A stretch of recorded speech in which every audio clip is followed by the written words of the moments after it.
Hello everyone, welcome to math circle. तो आज हम देखेंगे कि हम इस प्रॉब्लम को कैसे सॉल्व करते हैं। ये प्रॉब्लम है from NCERT chapter surface areas and volumes. Now a vessel is in the form of a hollow hemisphere. पहले हमें दिया गया है कि एक हॉलो हेमिस्फेयर है mounted by a hollow cylinder. तो आप फिगर में देख सकते हैं कि हमने एक हेमिस्फेयर ड्रॉ किया है और उसके ऊपर एक सिलेंडर है। The diameter of the hemisphere is 14 centimeter and the total height of the vessel is 13 centimeter. तो जो वैल्यूज हमें गिवन है हमें उनका पता होना चाहिए कि ये डायमीटर हमें गिवन है 14 सेंटीमीटर और इस वेसल की पूरी हाइट हमें गिवन है 13 सेंटीमीटर। अब हमें पता लगाना है inner surface area of the vessel कि इसके अंदर का सरफेस एरिया क्या होगा। तो पता लगाते हैं। जब हमें दिया गया है कि diameter of this vessel is 14 centimetre, इसका मतलब रेडियस होगी diameter by 2, that is 14 by 2 which will be 7 centimetre. अब अगर हम ध्यान से देखें तो रेडियस ये भी है और रेडियस ये भी है, that means this height is also 7 centimetre. और अगर हम और ऑब्जर्व करें तो क्योंकि कंप्लीट हाइट 13 सेंटीमीटर है और इतनी हाइट 7 सेंटीमीटर है, यानी कि रिमेनिंग हाइट ऑटोमेटिकली हो गई 13 minus 7 which will be 6 centimetre. So we can say height of the cylinder is 6 centimetre और सिलेंडर की रेडियस और हेमिस्फेयर की रेडियस क्योंकि सेम है जो कि है 7 सेंटीमीटर। अब हम अपने क्वेश्चन पे बढ़ते हैं which is inner surface area of the vessel. हमें क्या पता लगाना है कि वेसल के इनर सरफेस एरिया क्या होगा। सिंपली यहां पे फॉर्मूला यूज करके हम पता लगाएंगे inner surface area of the vessel.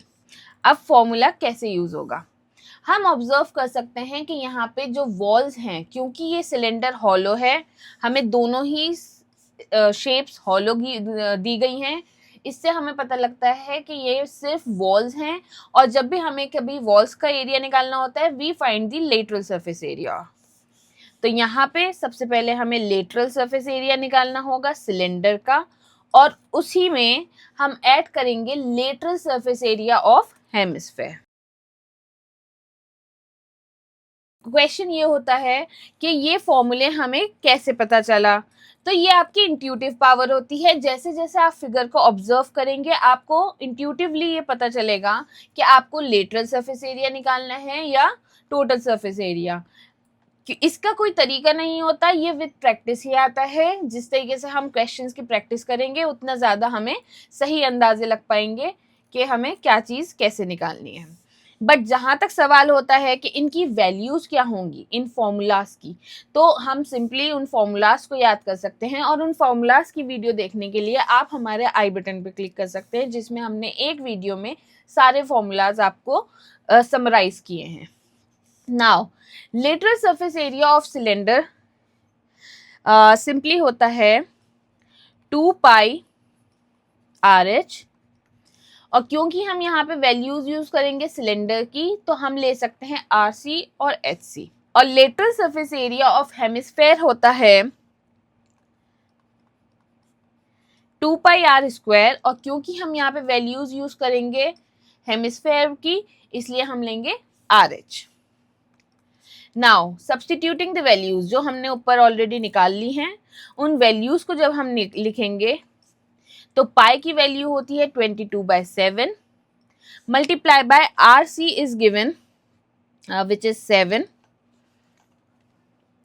Multiply by HC is 6 plus 2 into 22/7 जो कि वैल्यू है पाई की, और आर एच है हमारे पास 7, और क्योंकि हम इसका स्क्वायर ले रहे हैं तो हम 7 को 2 बार मल्टीप्लाई करेंगे। Solving this we can simply cancel out 7 and 7 in from the numerator and denominator, और इसमें भी हम यही सेम तरीका अपना सकते हैं। जब हम सॉल्व करेंगे तो इधर बचेगा 2 into 22 मल्टीप्लाई बाय 6, और इधर हमें मिलेगा 2 into 22 multiply by 7। Solving it carefully we get 44 multiply by 6 plus 44 multiply by 7. We know 44 multiply by 6 is 6 4s are 24, 2 in my mind, 6 4s are 24 and 2 6, plus 7 4s are 28, 8, 2 in my mind, 7 4s are 28 and 2 30. The final answer will be 572, because this is area, so we put the unit of centimeter square, and this is our final answer. Thank you for watching. और इसी तरीके के और भी solutions देखने के लिए आप हमारे चैनल को सब्सक्राइब कर सकते हैं। लाइक एंड शेयर करना ना भूलें। Have a nice day.